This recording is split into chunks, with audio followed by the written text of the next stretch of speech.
दोस्तों आज है 29 अगस्त 2024 और जान लेते हैं आज की महत्वपूर्ण खबरें जो आज के प्रमुख समाचार पत्रों पर छाई हुई हैं और आप लोगों के लिए बहुत ही इम्पोर्टेंट हैं। देखिए यहाँ पर अपडेटेड टीजीटी पीजीटी को लेकर के कि प्रदेश भर के एडेड कॉलेजों में शिक्षकों के खाली पदों की भेजी गई सूचना। टीजीटी पीजीटी के 25,000 से ज़्यादा पद खाली। प्रदेश भर के 4,512 सहायता प्राप्त माध्यमिक विद्यालयों में शिक्षकों के 25,000 से अधिक पद खाली हैं। शिक्षा निदेशालय की ओर से हाल ही में शासन को भेजी गई सूचना के मुताबिक सहायक अध्यापक यानी कि टीजीटी के 70,803 सृजित पदों में से 20,999 यानी कि 21,000 पद टीजीटी के खाली हैं। वहीं प्रवक्ता के 22,220 स्वीकृत पदों के सापेक्ष में 4,703 पद खाली हैं। इन पर क्रमशः 49,804 और 17,517 शिक्षक अध्यापकरत हैं। प्रधानाचार्य या प्रधानाध्यापकों के 4,512 पदों में से महज 1,679 पद भरे हुए हैं और 2,803 पद इस समय खाली हैं। इन रिक्त पदों पर भर्ती तो दूर 2 साल पहले विज्ञापित टीजीटी पीजीटी के 4,163 पदों पर चयन के लिए लिखित परीक्षा की तिथि तक घोषित नहीं हो पाई है। विज्ञापित पदों के लिए आवेदन करने वाले 13,33,136 अभ्यर्थी इसी इंतजार में बैठे हैं कि परीक्षा कब होगी।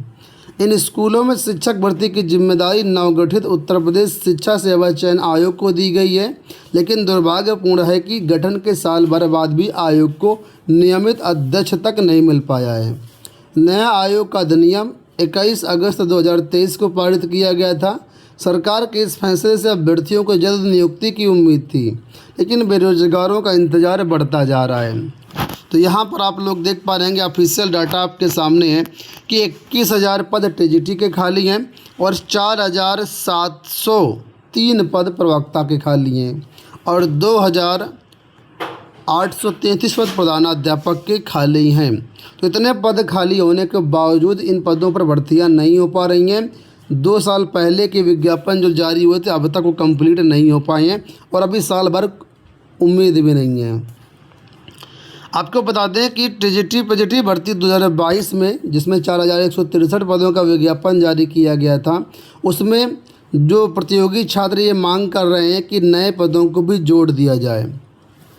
ठीक है, 4,163 पद जो खाली हैं तो ये पद ये इनके साथ 25,000 पदों को और जोड़ने की बात छात्र कई बार मांग कर चुके हैं। इसके लिए ज्ञापन वगैरह भी दिया जा चुका है, लेकिन ये फिलहाल जुड़ने के बारे में कोई उम्मीद अभी तक नज़र आ नहीं रही है। यहाँ देखिए अपडेट है कि स्टेनोग्राफर भर्ती के 9,327 छात्रों के आवेदन में मिली हैं गलतियाँ। 26 जुलाई से 17 अगस्त तक लिए गए थे आवेदन। स्टेनोग्राफर ग्रेड सी और ग्रेड डी में आवेदन करने के लिए 9,327 छात्रों ने फ़ोटो और हस्ताक्षर अपलोड करने में गलतियां करी हैं। कर्मचारी चयन आयोग ने ये गलतियां पकड़ी और अभ्यर्थियों को इसकी जानकारी दी। इसे सुधारने के लिए 2 दिन के लिए पोर्टल खोला गया है, तो जो अभ्यर्थी इसका फॉर्म भरे थे वो लोग अपना करेक्शन कर सकते हैं। इसके साथ ही लोक सेवा आयोग के सहायक कुल सचिव भर्ती का जो विज्ञापन है वो कल जारी कर दिया गया है। ऑनलाइन आवेदन भी शुरू हो चुके हैं। 38 पदों पर यह विज्ञापन जारी किया गया। 28 सितंबर आवेदन करने की लास्ट डेट है और यहाँ पर बताया गया है कि इसमें विस्तृत उत्तरीय सवाल पूछे जाएंगे। देखिए लिखा हुआ है कि इसमें चयन का जो आधार होगा लिखित परीक्षा और इंटरव्यू होगा। लिखित परीक्षा 500 नंबर की होगी, वहीं इंटरव्यू 50 नंबर का होगा। पहला पेपर 200 नंबर का होगा। दूसरा प्रश्न पत्र सामान्य हिंदी, सारांश, आलेखन और निबंध का होगा, यह भी 200 नंबर का होगा। इसके अलावा 100 नंबर का तीसरा पेपर होगा जिसमें वित्तीय नियम और कार्यालय प्रक्रिया संबंधी प्रश्न होंगे। तीनों ही प्रश्न पत्र 3-3 घंटे के होंगे। इस तरीके से 500 नंबर की लिखित परीक्षा और 50 नंबर का इंटरव्यू है। तो विस्तृत उत्तरीय सवाल यहाँ पर पूछे जाएंगे। यहाँ देखिए अपडेट है कि यूपीएस का देशव्यापी विरोध करेंगे शिक्षक और कर्मचारी। National movement for old pension scheme की ऑनलाइन बैठक में आंदोलन की बनी रणनीति। प्रदेश के शिक्षक कर्मचारी संगठनों ने यूनिफाइड पेंशन स्कीम का विरोध किया है। National movement for old pension scheme यानी नमो पीएस की बुधवार को राष्ट्रीय कार्यकारिणी की ऑनलाइन बैठक में देशव्यापी संघर्ष के लिए कार्यक्रम तय किया गया।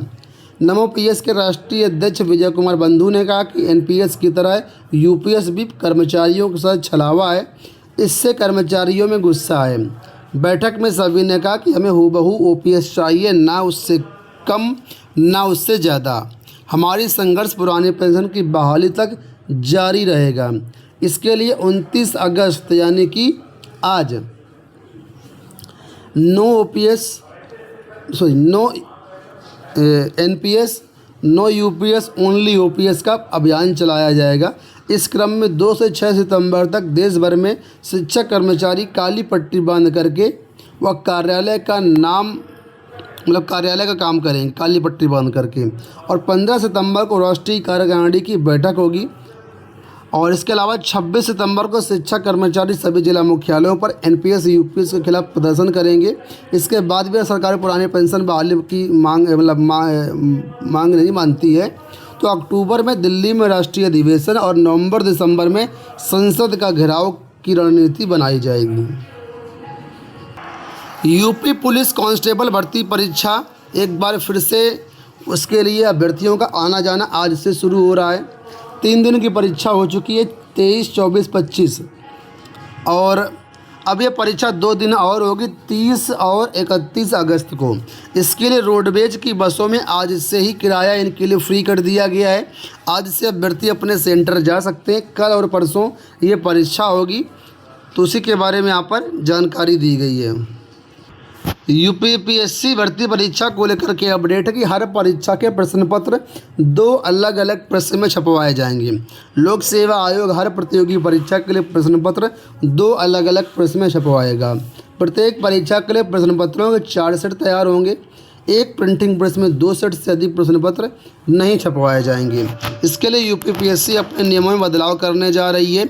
इस संबंध में यूपीपीएससी की ओर से शासन को प्रस्तुतिकरण भी दिया जा चुका है। अगली देखिए यहाँ पर अपडेट है कि केजीएमयू में संविदा पर भर्ती किए जाएंगे विशेषज्ञ चिकित्सक। किंग जॉर्ज चिकित्सा विश्वविद्यालय केजीएमयू में पहली बार संविदा के आधार पर 50 से अधिक विशेषज्ञ चिकित्सकों की भर्ती की जाएगी। लिपिक व टेक्नीशियन आदि के 377 नियमित पदों पर भी भर्तियाँ होंगी। 69 शिक्षक भर्ती के बारे में अपडेट है कि अनारक्षित चयनित शिक्षक सुप्रीम कोर्ट से मांगेंगे नौकरी की सुरक्षा। बेसिक शिक्षक की 69 शिक्षक भर्ती नई चयन सूची बनाने के हाईकोर्ट के आदेश के बाद उलझती जा रही है। सरकार हाईकोर्ट के आदेश का अनुपालन करने की बात कह चुकी है, लेकिन अनारक्षित श्रेणी में चयनित अभ्यर्थी इस स्थिति स्पष्ट न होने पर नौकरी की सुरक्षा को लेकर के सुप्रीम कोर्ट जा रहे हैं। उनका कहना है कि हाईकोर्ट में उनका पक्ष सुने बिना निर्णय हुआ है, इसलिए लगभग 4 साल नौकरी कर चुके आरक्षित चयन शिक्षकों की बात भी सुनी जाए। इस भर्ती में आरक्षित वर्ग के अभ्यर्थियों की याचिका पर हाईकोर्ट के निर्णय के बाद आरक्षित श्रेणी में चयनित अभ्यर्थियों की नौकरी जाने का खतरा महसूस हो रहा है। इसी वजह से ये 7 जो शिक्षक हैं सुप्रीम कोर्ट से सुरक्षा मांगेंगे। परिषदीय विद्यालयों में शिक्षकों का समायोजन चल रहा है। इसके लिए जो सरप्लस शिक्षक हैं उनकी सूची अपलोड कर दी गई है। उसी के बारे में यहाँ पर अपडेट है कि सरप्लस शिक्षकों की सूची एनआईसी द्वारा डेवलप करके पोर्टल पर बुधवार को अपलोड कर दी गई है। पोर्टल पर प्राप्त जो सूची है उसको आप सभी जो है अध्ययन कर लें और इसमें कोई अगर विसंगतियाँ हैं, कोई आपत्ति है तो संबंधित शिक्षक ऑनलाइन आपत्ति दर्ज करा सकते हैं। आपत्ति के लिए दिए गए बीएसए के आदेशों में भिन्नता है। कुछ बीएसए ने आपत्ति के लिए 1 दिन तो कुछ ने 3 दिन तो कुछ दिन ने कोई समय नहीं दिया है। तो जो भी शिक्षक सरप्लस सूची में है वो अपना समायोजन देख लें। अगर कोई आपको आपत्ति है तो आप लोग इसको आपत्ति दर्ज करा सकते हैं। अंत में यहाँ पर अपडेट है कि संबद्धता शर्तों और शिक्षक चयन प्रक्रिया में छूट मांगी। उत्तर प्रदेश स्वायत्त पोषित महाविद्यालय एसोसिएशन ने डिग्री कॉलेजों की समस्याओं को लेकर के उच्च शिक्षा मंत्री योगेंद्र उपाध्याय व प्रमुख सचिव से मुलाकात की। एसोसिएशन ने प्रमुख सचिव उच्च शिक्षा को संबोधित ज्ञापन में शासनादेशों को शिथिल करने, डिग्री कॉलेजों में अन्य स्कूली शिक्षा, व्यावसायिक शिक्षा जैसे पाठ्यक्रम संचालित करने और शर्तों को तर्कसंगत बनाने की मांग की है। आगामी 1 सितंबर से कई सारी चीज़ें बदल रही हैं, जैसे कि यहाँ पर कुछ चीज़ों के बारे में बता रहा हूँ। अनचाहे कॉल मैसेज पर नई मोबाइल सीरीज से रोक लगेगी। अभी आप देखे होंगे कि नॉर्मल मोबाइल नंबर से जो है प्रमोशन वगैरह खूब कॉल आपके पास आते होंगे। अब 1 सितंबर से चीज़ें बदलने जा रही हैं। इसके लिए 140 नंबर से स्टार्टिंग मोबाइल सीरीज लॉन्च होगी और जो भी व्यावसायिक कॉल करेगा उसको इसी मोबाइल नंबर की सीरीज को लेना होगा। 1 सितंबर से नियम लागू होगा।